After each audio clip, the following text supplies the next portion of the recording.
back. Chair thanks the gentleman. Chair recognizes the gentlelady from Florida. 5 minutes for questions, please. Thank you, Chairman Burgess, and welcome, Mr. Secretary. I appreciate your comments at the outset of the hearing regarding the school shooting in Parkland, Florida.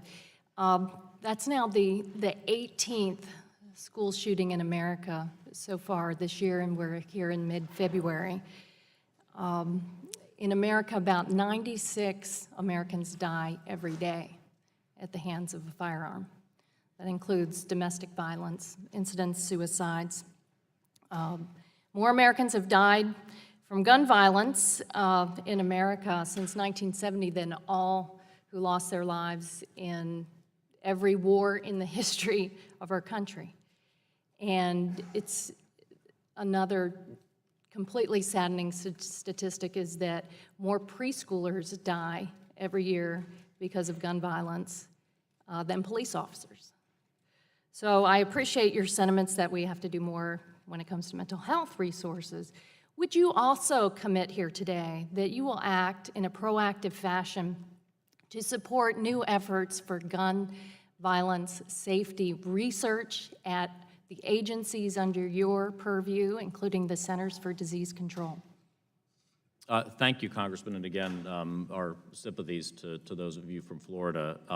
We believe we've got a very important mission with our work with serious mental illness, as well as our ability to do research on the causes of violence and the causes behind tragedies like this. So that is a priority for us, especially at the Centers for Disease Control. Specifically on my question, you know, there was a rider that has been added to various appropriations bills over time that has had a chilling effect and in essence has acted as a ban on the Centers for Disease Control conducting gun violence safety prevention research, just like we do with automobile accidents that has really ended up saving a lot of lives over time. Would you commit to that specifically on gun violence prevention safety research? So my understanding is that the rider does not in any way impede our ability to conduct our research mission, but it's simply about advocacy. Will you proactively speak out now, knowing we've had our 18th school shooting here, and we're mid-February, and 96